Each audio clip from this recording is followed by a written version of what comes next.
Hello' মই ত্ৰিনয়ন, স্বাগতম মোৰ অন্য এটা মিনি ব্লগলৈ। আজি আহিছোঁ খোলাকুটি থানলৈ।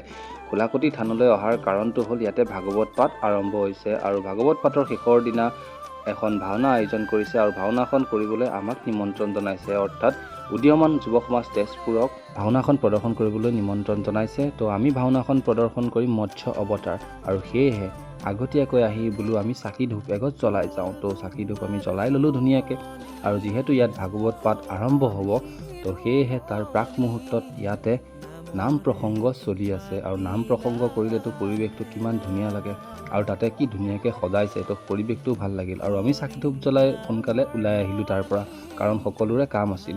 আৰু মই আহি পালোহি শ্বহীদ বাকৰি ফিল্ড। আৰু শ্বহীদ বাকৰিত যিহেতু এখন আনন্দ মেলা আহিছে, তো আজিৰ পৰা আৰম্ভ, তো সকলো আহিব। ইয়াৰে টিকেটৰ কোনো মূল্য নাই, বিনামূলীয়াকৈ আপোনালোকে প্ৰৱেশ কৰিব পাৰিব আৰু ধুনীয়াকৈ ইয়াতে খেলা ধূলা কৰি যাব পাৰিব। তো আহিব সকলো। তো আজিৰ মিনি ব্লগটো ইয়াতে শেষ কৰিছোঁ। তো লগ পাম নেক্সট এটা ভিডিঅ', তেতিয়ালৈকে বাই।